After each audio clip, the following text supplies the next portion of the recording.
Bismillahirrahmanirrahim. Bugünkü dərsimizdə biz xəbər şəkilçilərinin inkar formasını öyrənəcəyik. İndiyə qədər xəbər şəkilçilərinin təsdiqini öyrənmişdik. İndi isə xəbər şəkilçiləri fars dilində inkar formada necə işlənə bilər? Məhz bunu öyrənəcəyik. Bunun üçün nə inkar ədatından istifadə olunur?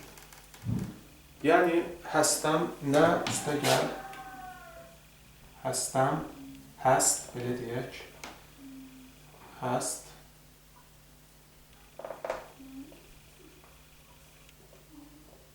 nə üstəgəl həst və nəticədə olur, nist kimi tələffüz olunur, nist.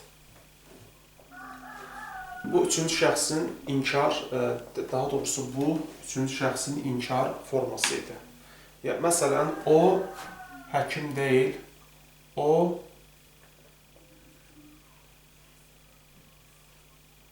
pezeşk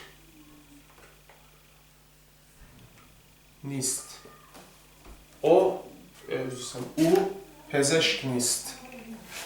Pezeşk həkim deməkdir. O həkim deyil. O pezeşk nist. Digər şəxslərə gəlincə isə mən həkim deyiləm, sən həkim deyilsən. Bu zaman öncəki dərsimizdə öyrəndiyimiz həmin şəkilçilər, yəni əm, i, sonra im, id, ənd şəkilçiləri nist sözünün sonuna əlavə olunacaq. Məsələn, mən həkim deyiləm, mən pezeşk olacaq, nistəm. Mən pezeşk nistəm. Sən həkim deyilsən, to pezeşk nisti. Diqqət edin, nistin sonuna əm, i şəkilçilərini əlavə etdim. O həkim deyil, u pezeşk nist. Biz həkim deyilik. Ma pezeşk